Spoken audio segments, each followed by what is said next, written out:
मेरठ का एक खौफनाक हत्याकांड, प्यार, धोखा और अंधविश्वास की सच्ची कहानी। मेरठ उत्तर प्रदेश में 2025 में हुआ एक ऐसा हत्याकांड जिसने पूरे भारत को हिला कर रख दिया। ये कहानी प्रेम, विश्वासघात और अंधविश्वास के खतरनाक जाल में फंसे कुछ लोगों की है, जिसने एक निर्दोष व्यक्ति की जान ले ली। इस केस में प्रेमिका ने अपने प्रेमी के साथ मिलकर अपने पति को मौत के घाट उतार दिया और उसके शव को 15 टुकड़ों में काटकर एक ड्रम में भर दिया और उसके अंदर सीमेंट डाल दिया। मगर चलिए इस कहानी को शुरुआत से देखते हैं। 2016 में मेरठ निवासी सौरभ राजपूत की मुलाकात मुस्कान रस्तोगी से हुई। दोनों के बीच प्रेम हुआ और कुछ सालों बाद उन्होंने शादी कर ली। लेकिन यह शादी सौरभ के परिवार को पसंद नहीं आई, क्योंकि मुस्कान एक अलग जाति से थी। इसके बावजूद दोनों ने अपने रिश्ते को मजबूत बनाए रखा। सौरभ मर्चेंट नेवी में जॉब करते थे और लंदन में पोस्टेड थे। शादी के कुछ समय बाद सौरभ लंदन चले गए, जबकि मुस्कान अपनी बेटी के साथ मेरठ में रहने लगी। इस दौरान उनकी जिंदगी में एक तीसरा व्यक्ति साहिल शुक्ला आया, जो मुस्कान को पहले से ही जानता था। सौरभ के लंदन में रहने के कारण मुस्कान की नजदीकियां साहिल से बढ़ने लगी। साहिल, जो पहले से ही मुस्कान को पसंद करता था, अब खुलकर उसके साथ वक्त बिताने लगा। मुस्कान ने उसे यह यकीन दिला दिया कि वह अपने पति के साथ खुश नहीं है और वह साहिल से सच्चा प्यार करती है। साहिल शुक्ला अंधविश्वासी प्रवृत्ति का था और आत्माओं, तंत्र मंत्र जैसी चीजों में विश्वास करता था। मुस्कान ने इस बात का फायदा उठाते हुए उसके लिए स्नैपचैट पर एक फर्जी अकाउंट बनाया, जिससे वह साहिल शुक्ला की मरी हुई मां के नाम से चैट करती थी। इस फर्जी अकाउंट से वह साहिल को यकीन दिलाने लगी कि उसकी मां की आत्मा मुस्कान को पसंद करती है और चाहती है कि वे दोनों साथ रहें। धीरे धीरे साहिल पूरी तरह से मुस्कान की बातों में फंस गया। मुस्कान ने उसे यह विश्वास दिलाया कि अगर वह उसके पति सौरभ को रास्ते से हटा दे तो वो दोनों एक साथ रह सकते हैं। साहिल अब पूरी तरह से मुस्कान के इशारों पर नाचने लगा था। मुस्कान और साहिल ने मिलकर सौरभ को मारने की साजिश रची। 4 मार्च 2025 को जब सौरभ लंदन से मेरठ अपनी पत्नी और बेटी से मिलने आया, तब मुस्कान ने सौरभ की फेवरेट सब्जी कोफ्तों में बेहोशी की दवाई मिलाकर खिला दी।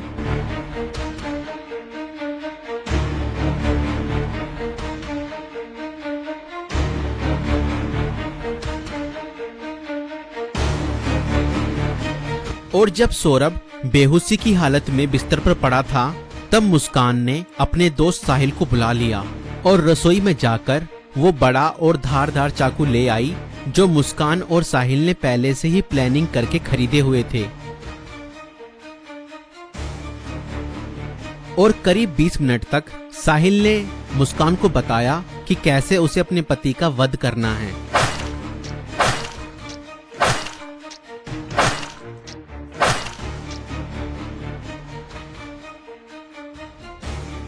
और फिर उसके बाद मुस्कान और साहिल ने सोते हुए सौरभ पर हमला किया और उसके हृदय पर 3 बार वार किए।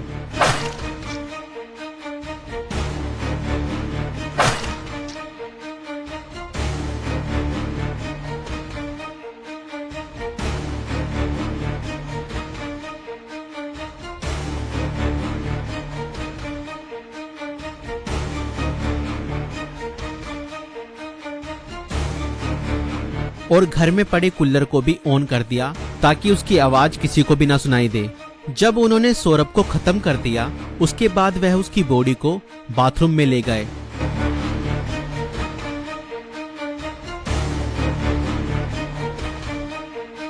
और उसके शरीर को 15 टुकड़ों में बांट दिया। सौरभ को खत्म करने के बाद उन्हें इस बात की चिंता हुई कि अगर सब बरामद हो गया तो पुलिस उन तक जरूर पहुंच जाएगी। इसलिए उन्होंने सबको ठिकाने लगाने की योजना बनाई और मुस्कान बाजार जाकर एक प्लास्टिक का ड्रम खरीद लाई। और मुस्कान और साहिल ने सौरभ के शव के टुकड़ों को उस प्लास्टिक ड्रम में डाल दिया और ऊपर से सीमेंट भी डाल दिया ताकि उसकी बॉडी की स्मेल बाहर न जाए। और उसके बाद उन्होंने उस ड्रम को घर के एक कोने में रख दिया। इसके बाद मुस्कान और साहिल ने सौरभ के मोबाइल फोन से उसके सोशल मीडिया अकाउंट को एक्टिव रखा। उन्होंने सौरभ के अकाउंट से हिमाचल प्रदेश की शिमला की तस्वीरें और स्टोरीज पोस्ट की ताकि लोगों को लगे कि वह घूमने गया है। उन्होंने उसकी फैमिली और दोस्तों को यह यकीन दिलाने की कोशिश की कि सौरभ जिंदा है और बाहर यात्रा कर रहा है।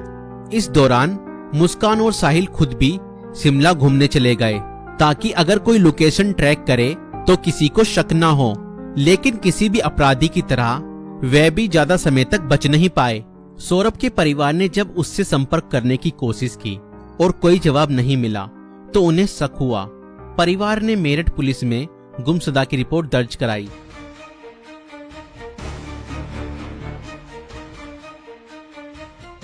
और इसी बीच मुस्कान ने अपने माता पिता को बताया कि शायद सौरभ का मर्डर हुआ है और उसके घर वालों ने ही उसका मर्डर किया है। मगर मुस्कान के पिता ने कहा, नहीं बेटा, किसी के भी घर वाले कितना ही नाराज हो जाएं तो भी ऐसा कदम अपने बेटे के लिए नहीं उठा सकते। बेटा, मुझे सच सच बताओ, सौरभ कहाँ है? मुझे सच्चाई बताओ, मैं किसी से कुछ नहीं कहूँगा।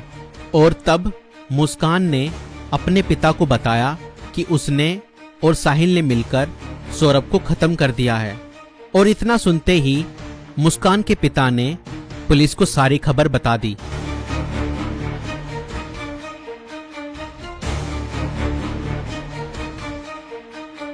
और पुलिस ने तुरंत मुस्कान और साहिल को गिरफ्तार किया और उस प्लास्टिक ड्रम को भी बरामद किया जिसमें सौरभ के शव के टुकड़े थे।